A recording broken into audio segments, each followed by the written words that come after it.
मार्गदर्शन, उनका समर्थन मिला, आज अयोध्या में भगवान राम का भव्य मंदिर का निर्माण हो रहा है। भाइयों बहनों, भव्य मंदिर का निर्माण हो रहा है।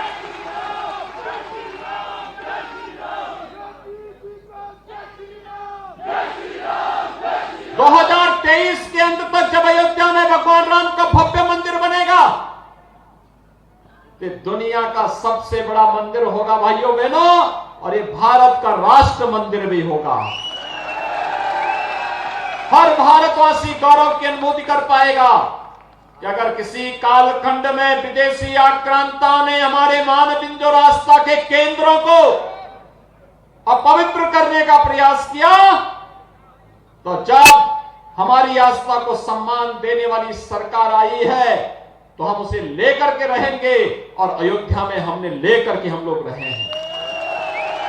आज कार्य अयोध्या में देखने को मिल रहा है। आपने अयोध्या की दीपावली देखी होगी भी, क्या भव्य दीपोत्सव था? क्या कांग्रेस दीपोत्सव करा पाती? क्या कांग्रेस अयोध्या में राम मंदिर का निर्माण करा पाती? क्या कांग्रेस काशी में काशी विश्वनाथ धाम का निर्माण करा पाती? और क्या काशी बाबा केदारनाथ के धाम का पुनरुद्धार करा पाती? या फिर महाकाल का पुनरुद्धार का कार्य? यही तो है आस्था का सम्मान। याद करिए, प्रधानमंत्री मोदी जी ने एक बात कही थी आजादी के अमृत महोत्सव के मुख्य संबोधन में। प्रधानमंत्री मोदी जी ने कहा था, देशवासियों का आह्वान क्या था? पंच प्रण के लिए। ये पंच प्रण है एक विकसित भारत का निर्माण करना, एक विकसित भारत का निर्माण करना। आपने देखा होगा जब भारत अपनी आजादी का अमृत महोत्सव मना रहा है, जिस भारत पर 200 वर्षों तक ब्रिटेन ने शासन किया था, उस ब्रिटेन को पछाड़ करके भारत दुनिया की 5वीं अर्थव्यवस्था बना। यह है भारत, नया भारत। आज नया भारत दुश्मन को अपनी तरफ टेढ़ी निगाहों से देखने के लिए मौका नहीं देता। आज आपने देखा होगा कश्मीर में हम लगातार चिल्लाते थे, 1952 में जनसंघ की स्थापना के बाद से लगातार ये नारा चलता था, एक देश में 2 प्रधान 2 निशान और 2 विधान नहीं चलेंगे, नहीं चलेंगे। ये नारा लगता था। यहां पर पूर्व मंत्री श्री एच.एस. राणा जी हैं, ये सब जानते होंगे। पहले भारतीय जनसंघ के समय में भारतीय जनता पार्टी के कार्यकर्ता इस नारे को लगाते थे। डॉक्टर श्यामा प्रसाद मुखर्जी भारत की राष्ट्र की एकता के लिए अपने आप को शहीद कर दिए थे। कांग्रेस ने कश्मीर में धारा 370 दी, लेकिन जब मोदी जी के नेतृत्व में भारतीय जनता पार्टी की सरकार बनी, प्रधानमंत्री मोदी जी ने कश्मीर में धारा 370 को सदैव के लिए समाप्त कर दिया है।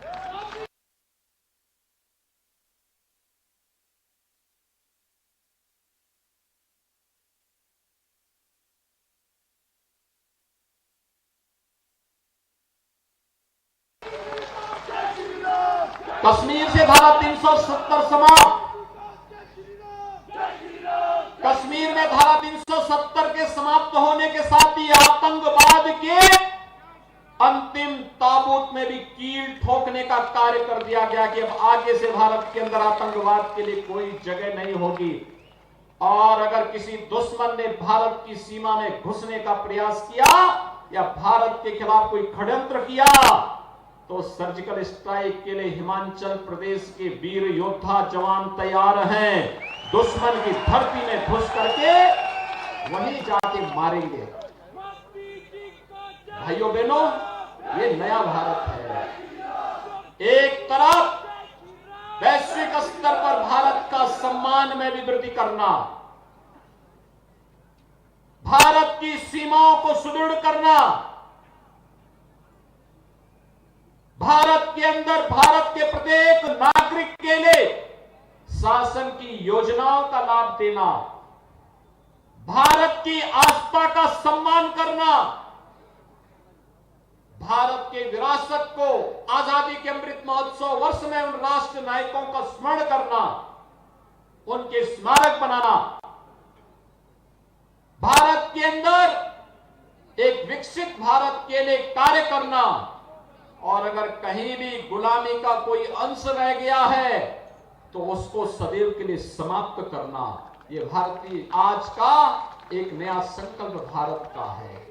और इस नए संकल्प के साथ आप सबको जोड़ने के लिए आज हम सब आए हैं। और मुझे तो आश्चर्य होता है कि इस देवभूमि में कांग्रेस कैसे है।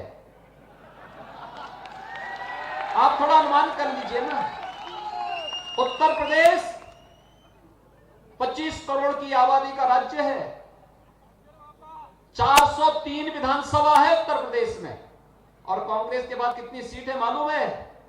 2।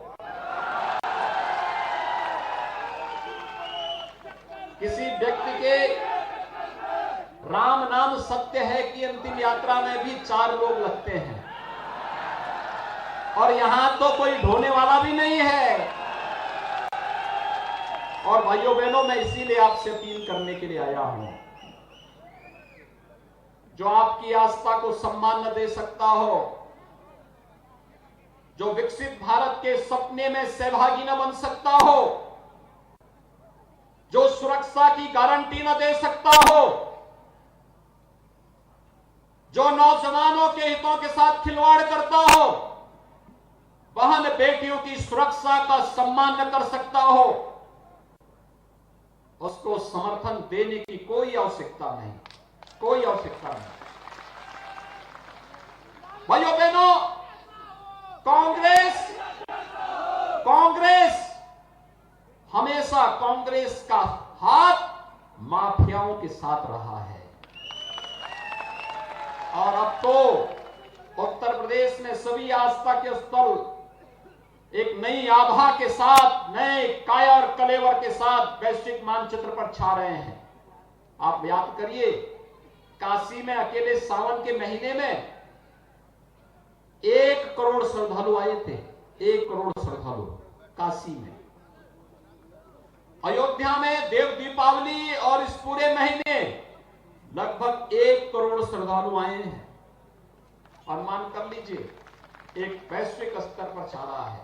एक तरफ आस्था का सम्मान, इंफ्रास्ट्रक्चर का विकास, और दूसरी तरफ माफियाओं के खिलाफ अभियान उत्तर प्रदेश का आप सब जान रहे होंगे कैसे हम लोग चलाते हैं। बेरोक टोक चलता वहां तो धड़धड़ा करके चलता है भाइयों बहनों।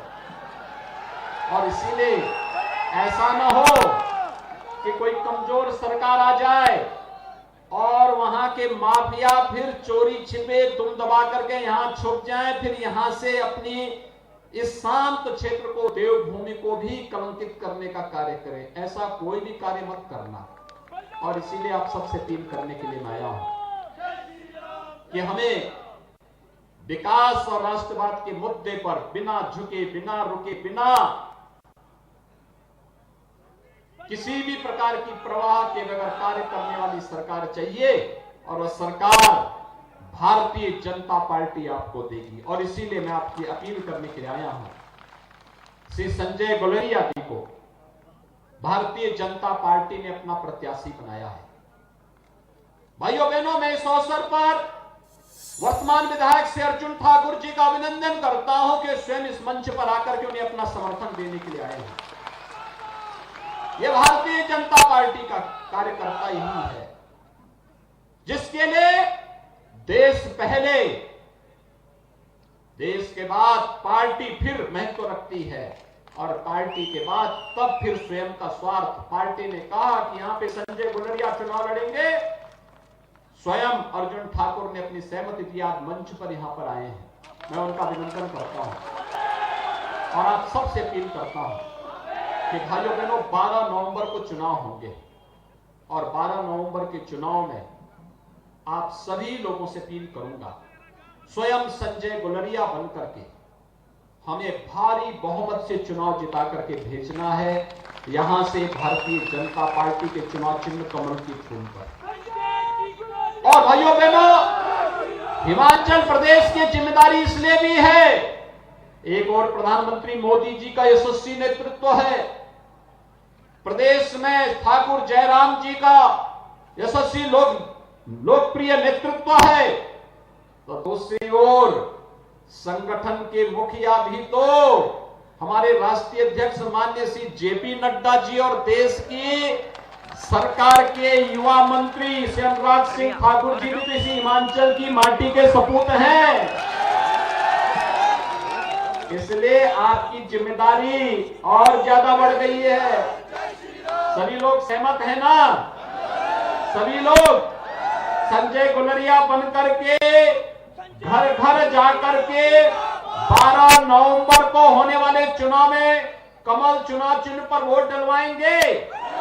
सभी लोग मेरे साथ बोलेंगे, भारत माता की, भारत माता की, भारत माता की।